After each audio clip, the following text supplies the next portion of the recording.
திருமாவளவன் இன்றைக்கு காலையில் பேட்டியில் நான் ஒரு ஆர்எஸ்எஸ் காரன்னு சொல்லியிருக்கிறார். நான் ஆர்எஸ்எஸ் காரன்றதுல பெருமைப்படுறேன்.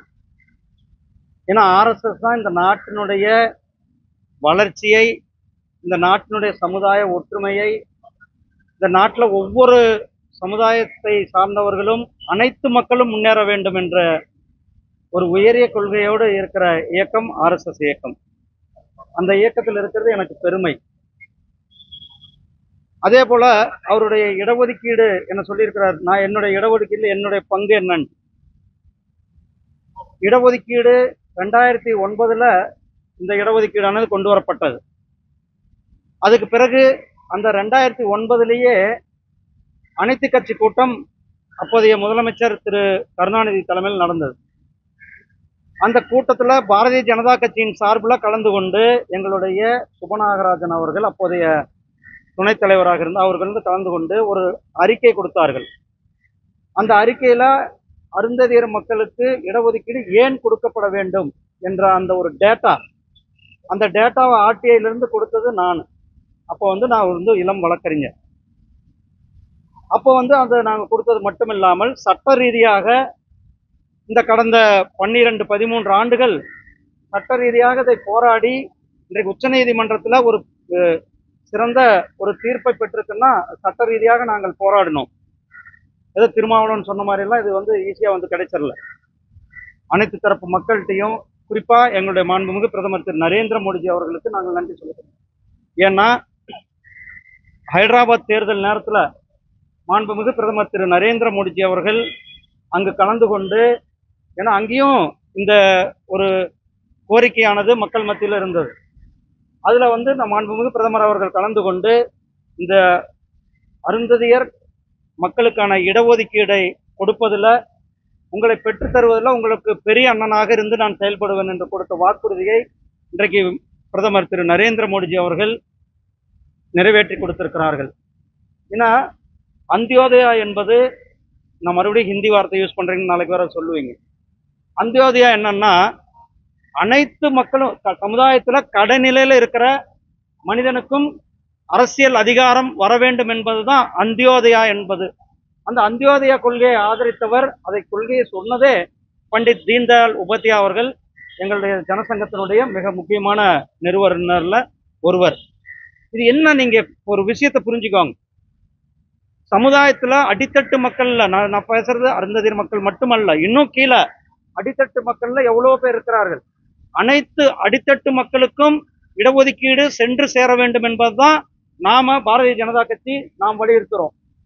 அது மட்டும் இல்லாமல் பாரதிய ஜனதா கட்சி ஒவ்வொரு கீழ்நிலையில உள்ளவனும் கூட அதிகாரத்திற்கு வர வேண்டும்.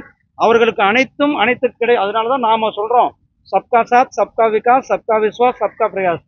அப்படின்னா அனைவருடைய வளர்ச்சி, அனைவருடைய முயற்சி, அனைவருடைய நம்பிக்கையோடு இந்த நாட்டை முன்னேற்ற பாதையில் எடுத்து செல்ல வேண்டும் என்பதுதான் பாரதிய ஜனதா கட்சியினுடைய கொள்கை, மிக முக்கியமான கொள்கை. நாங்கள் அதிலிருந்து துளியும் பெறலாமல் எங்கள் பணியை செய்து கொண்டிருக்கிறோம். இன்றைக்கு திருமாவளவன் அவர்கள் இன்னொரு விஷயத்தை சொல்லியிருக்கிறார். எல்லா கட்சி சார்ந்தவர்களும், ஒண்டிவீரன் அவர்கள், அவர்களுடைய பங்களிப்பு, சுதந்திரத்திற்காக பாடுபட்டவர். ஒண்டிவீரன் அவர்கள் வெள்ளையர்களை எதிர்த்து போரிட்டவர், கூலித்தேவன் படையில ஒரு மிக முக்கியமான தளபதியாக இருந்தவர். அவருடைய நினைவு தினம் ஒவ்வொரு ஆண்டும் ஆகஸ்ட் 20ஆம் தேதி திருநெல்வேலியில அனைத்து கட்சிகளை சார்ந்தவர்களும் அங்கு சென்று கொண்டாடி கொண்டிருக்கிறார்கள்.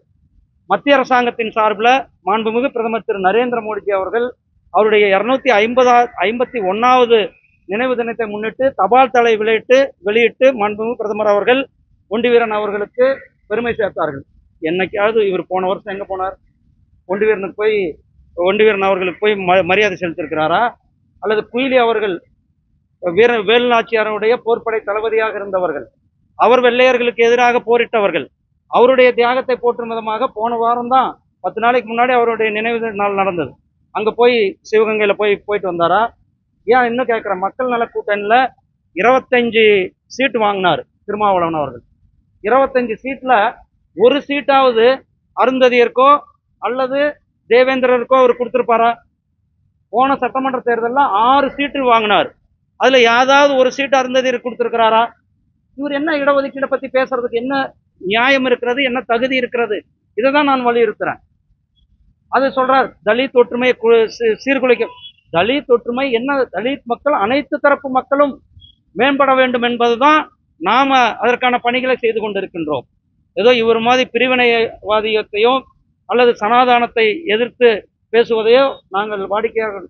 சனாதானத்தை ஆதரிப்பவர்கள் நாங்கள், ஆன்மீகத்தை ஆதரிப்பவர்கள் நாங்கள், தேசியத்தை ஆதரிப்பவர்கள் நாங்கள். இவர் இதுக்கு எல்லாமே எதிராக இருப்பவர். அதனால இவர் வந்து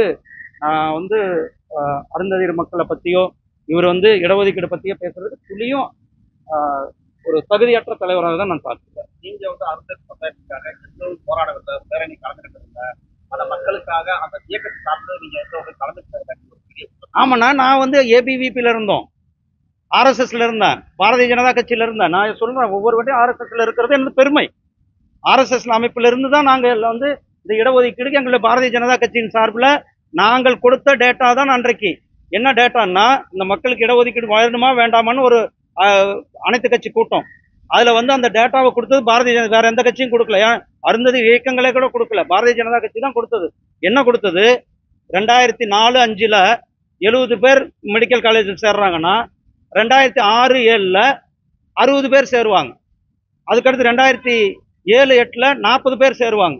இது குறைந்து கொண்டு போகிற ஒரு டேட்டாவை மக்கள் மத்தியில் எடுத்து கொடுத்தது நாங்கள்.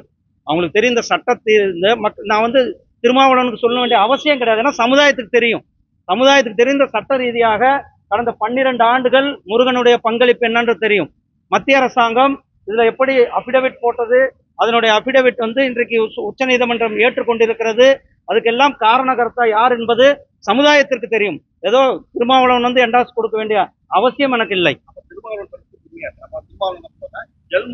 அருந்தை சமுதாய சேர்ந்ததால அவர் ஆர்எஸ்எஸ் தங்கி எங்க அதுதானங்க நானே இவ்வளவு நேரம் சொல்லிட்டு இருக்கேன். நான் ஆர்எஸ்எஸ் என்பதுல பெருமிதம் கொள்கிறேன், ஆர்எஸ்எஸ் சங்கி என்பதுல பெருமிதம் கொள்கிறோம்.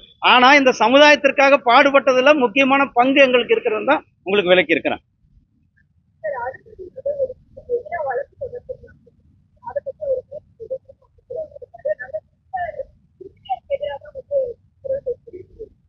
ஆமா, கிரிமி லேயர் இங்க பாருங்க, அவர் போட்டது ரிவ்யூ பெட்டிஷன். மக்களை திசை திருப்புறார், உங்களையும் திசை திருப்புறார், என்னையும் திசை திருப்புறார். அதாவது கிரிமி லேயர் என்பது ஒரு அப்சர்வேஷன் மட்டும்தான், அது ஜட்ஜ்மெண்ட் கிடையாது. ஜட்ஜ்மெண்ட் என்பது அந்தந்த மாநிலங்கள் அந்தந்த மாநிலங்களினுடைய சூழ்நிலைக்கு ஏற்ப தலித் மக்களுக்கு, குறிப்பாக பட்டியலின மக்களுக்கு இடஒதுக்கீடை அவர்களுக்கு கொடுத்து கொள்ளலாம் என்ற அந்த அதிகாரத்தை மாநிலங்களுக்கே கொடுத்துருது. இதைதான் சுப்ரீம் கோர்ட்ல ஜட்ஜ்மெண்டா கொடுத்திருக்கிறார்கள். அந்த ஜட்ஜ்மெண்ட்டை தான் இவர் எதிர்த்து சுப்ரீம் கோர்ட்ல ரிவ்யூ பெட்டிஷன் போட வேண்டிய. கிரீமி லேயர் ஜட்ஜ்மெண்ட் கிடையாது, தெளிவா தெரிஞ்சுக்கும். அது அப்சர்வேஷன். அப்போ இவர் ரிவ்யூ பெட்டிஷன் போடுறாருன்னா அப்ப எதை எடுத்து ரிவ்யூ பெட்டிஷன் போடுறாரு? அந்த ஜட்ஜ்மெண்ட்டை எடுத்து தான் ரிவ்யூ பெட்டிஷன் போடுறாரு. அந்த ஜட்ஜ்மெண்ட்ல என்ன சொல்லுதுன்னா, மாநிலங்களே இந்திய அரசியல் மாநிலங்களே உள்ளொதுக்கீடை கொடுத்துக் கொள்ளலாம் என்ற அந்த அதிகாரத்தை கொடுக்கிறது. அந்த அதிகாரத்தை கொடுத்ததை தான் இவர் சேலஞ்ச் பண்றாரு.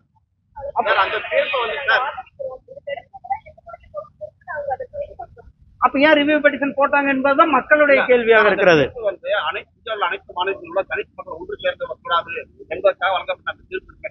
அப்போ இவருடைய என்ன தலித் மக்கள்ல கடைநிலையில இருக்கிறவங்க, கீழ்நிலையில இருக்கிறவங்க வளரக்கூடாது என்பது இவருடைய எண்ணமாக இருக்கிறதா? சொல்லுங்க. அனைத்து சமுதாயத்திற்கும் அனைவருக்கும் இடஒதுக்கீடு போகணும் தான் அம்பேத்கர் அவர்கள், டாக்டர் அம்பேத்கர் அவர்கள் இடஒதுக்கீடுடைய நோக்கம் என்ன?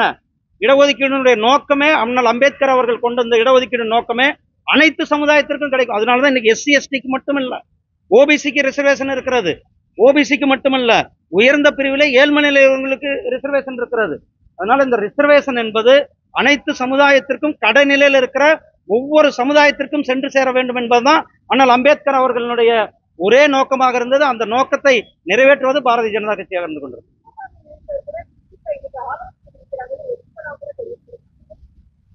ஆமா, நீங்க பாருங்க, வெளிப்படையா பேசுறது ஒண்ணு இருக்கு, பின்னாடி செய்யறது ஒண்ணா இருக்கிறது. அவர் மீடியா கிட்ட பேசுறது ஒண்ணு. அப்படி இருக்கிறவர் எதுக்கம்மா ரிவ்யூ பெட்டிஷன் போட வேண்டும்?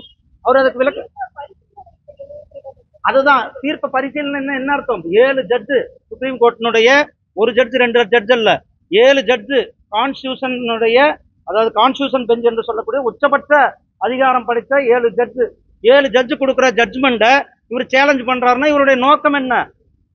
அடுத்த மக்களுக்கு இடஒதுக்கீடு சென்று சேரக்கூடாது என்ற அந்த நோக்கத்துல தான் இவர் வேலை செய்து கொண்டிருக்கிறார். நன்றி.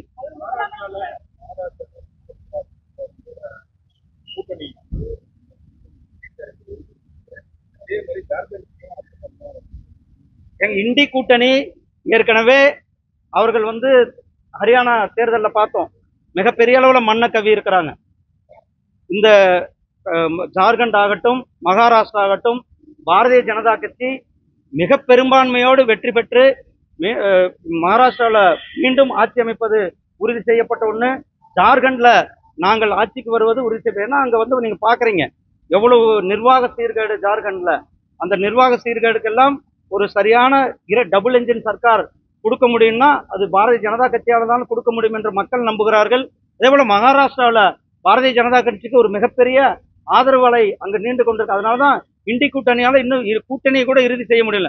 ஆனா பாரதிய ஜனதா கட்சி நேற்றைக்கே நாங்கள் 90 வேட்பாளர்களை அறிவித்து எங்களுடைய பணியானது மிக வேகமாக நடந்து கொண்டிருக்கிறது. ஆமா, இங்க முதல்ல கோயம்புத்தூர் சைடுல நிக்க சொல்லுமா, வர மகாராஷ்டிரா போட்டோம். அப்புறமா